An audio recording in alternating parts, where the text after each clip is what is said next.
इस वक्त की बड़ी खबर आपको छतरपुर से बता रहा है। यहां पर पुलिस कस्टडी में एक शख्स की मौत हो गई है। आरोपी को पकड़कर लाई थी हिरासत में पुलिस, लेकिन हिरासत के दौरान पुलिस की कस्टडी में एक आरोपी की मौत हो गई।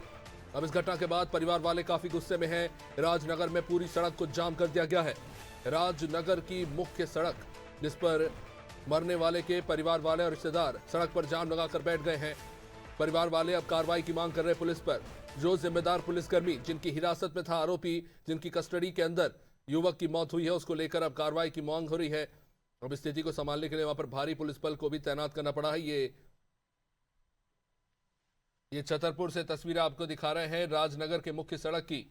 जो परिवार वाले यहां पर इंसाफ की मांग कर रहे हैं। जिस आरोपी को पुलिस ने हिरासत में लिया था, उसने पुलिस थाने के अंदर ही फंदा लगाकर फांसी लगा ली थी। वो लड़का पानी लौट रहा था, उसके खिलाफ ना कोई FIR हुई। एक गैर वर्दी के गए, उसको खेत पे से पकड़ के लाए। ठीक है सर जी, और इन्होंने पता है इधर पकड़ के लाए, उनको उसको मारा। बाकी हमने बोला हम हमारे लड़के को छोड़ दो। इसने 50,000 रुपए की मांग की। किसने? संजय सिंह ने। कौन है ये संजय सिंह? संजय सिंह इधर का वो है जो 15 साल से इधर राज कर रहा है, शिव कुमार संजय सिंह। अच्छा। ठीक है, इन्होंने बोला 50,000 रुपए चाहिए। हमने बोला हमारे पास नहीं है, हम सर जी गरीब आदमी, हम कहाँ से 50,000 रुपए दे, हमारी कोई नौकरी लगी नहीं है।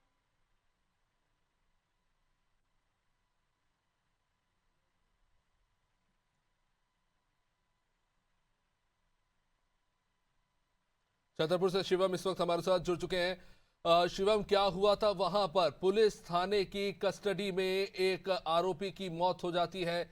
अभी तक इस मामले में क्या जानकारी मिली है पुलिस से? किन हालातों में जान गई है शख्स की? जहां तक हमारी जानकारी हमें पता चली है कि एक युवक को कल दोपहर में 2 आरक्षक सिविल ड्रेस में, जो परिजनों का ऐसा आरोप है कि सिविल ड्रेस में उसको इमलिया गांव से उठाकर राजनगर थाने लाए थे और शाम होते होते उसकी जान चली गई। पुलिस बता रही है कि उसने सुसाइड की है। परिजन बता रहे हैं कि उसकी पीट के उसकी हत्या कर दी गई है। कई आरोप हैं जिसको लेकर यहाँ पर मजिस्ट्रेट जांच कल देर रात से ही चल रही है। पूरा प्रशासन यहाँ मौजूद रहा। स्वयं छतरपुर SP अगम जैन, एडिशनल SP, तमाम प्रशासन यहाँ मौजूद रहा और मजिस्ट्रेट यहाँ पर पूरी जांच पड़ताल चल रही है। और जो व्यक्ति मृतक हो गया है उसका PM होना है, उसको लेकर लगातार बता रहे हैं कि 151 का आरोपी था। किसी बच्ची के साथ छेड़छाड़ का एक आरोप भी था। उनका देर शाम तक कंप्रोमाइज भी हो गया था। तमाम आरोप है, लेकिन आखिरकार क्यों नहीं छोड़ा गया? परिजनों का एक और गंभीर आरोप है अभिषेक कि 50,000 रुपए की उनसे मांग की गई थी। तो परिजन जब तक पैसा की व्यवस्था करते तब तक उसकी जान चली गई। और कहते हैं कि जो मृतक राजेश पटेल है उसके परिजनों के सामने भी उसके साथ मारपीट की गई है। उसकी बॉडी पर, हम लोगों ने तो बॉडी नहीं देखी, लेकिन जो मृतक राजेश पटेल है उसके पिता ने उसकी बॉडी देखी है तो उनका कहना है कि बॉडी पर चारों तरफ निशान है। आपसे हम कैमरामैन से कहेंगे कि यहाँ पर कैमरा करके दिखाएं कि प्रशासन बैठा हुआ है, परिजनों को समझाइश दे रहा है, क्योंकि मृतक जो राजेश पटेल है उसका PM कराना है। तो SDOP नौगांव अमित मिश्राम है और लवकुश नगर SDOP नवीन दुबे हैं और थाना प्रभारी दीपक यादव है। तमाम थानों का पुलिस बल यहाँ पर मौजूद है। पूरे राजनगर थाने को और जहाँ पर PM होना है पूरे क्षेत्र को यहाँ पर पुलिस के द्वारा अभिषेक छावनी बना दिया गया है। निश्चित रूप से क्या मांग है शिवम परिवार वालों की और क्या आरोप है उनके पुलिस पर?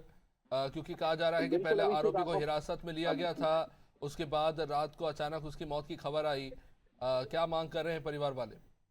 बिल्कुल अभिषेक, आपको बता दें जो 2 आरक्षक थे उनको देर रात छतरपुर SP अगम जैन ने सस्पेंड कर दिया, निलंबित कर दिया है। और अब उन जो परिजन है उनका मुख्य आरोप है कि उन दोनों पर पहले तो हत्या का मुकदमा दर्ज हो, उसके बाद हम PM कराएंगे। अभिषेक, ठीक है, बहुत बहुत शुक्रिया शिवम जानकारी के लिए। तो जाहिर तौर पर अभी तक 2 पुलिसकर्मियों पर सस्पेंशन की कार्रवाई तो हुई है। परिवार की मांग भी जो है वो गैर जायज नहीं है। हालांकि अब देखना होगा कि इस मामले में पुलिस आगे क्या कार्रवाई करते हैं। गंभीर मसला है, एक स्टैंडर्ड ऑपरेटिंग प्रोसीजर होता है। इन सब के बीच में अचानक से अगर थाने के अंदर एक आरोपी जिसको हिरासत में रखा गया पुलिस की, उसकी मौत हो जाए तो सवाल उठना तो लाजमी है।